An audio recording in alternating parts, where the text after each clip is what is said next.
J'ai voulu écrire ce livre pour essayer d'expliquer ce voyage du général de Gaulle, qui est un voyage dont tout le monde se souvient de la formule qu'il a lancée au balcon de l'hôtel de ville de Montréal, le Vive le Québec libre.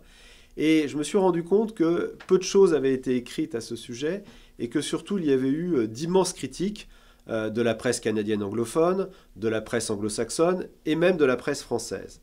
Et mon objectif était justement d'essayer d'expliquer pourquoi De Gaulle avait voulu faire ce voyage, les raisons qui l'avaient poussé à venir au Québec en 1967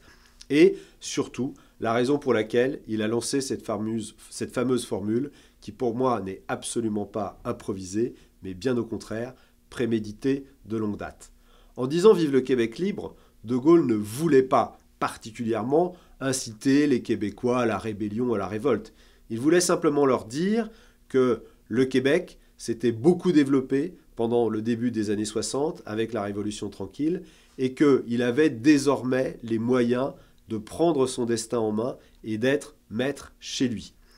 Et à travers ce livre, l'objectif a été de raconter cette épopée formidable du général de Gaulle, de Québec à Montréal en passant par le chemin du roi, mais aussi de raconter aux Français ce qui a pu avant se produire jusqu'à la conquête par les Anglais.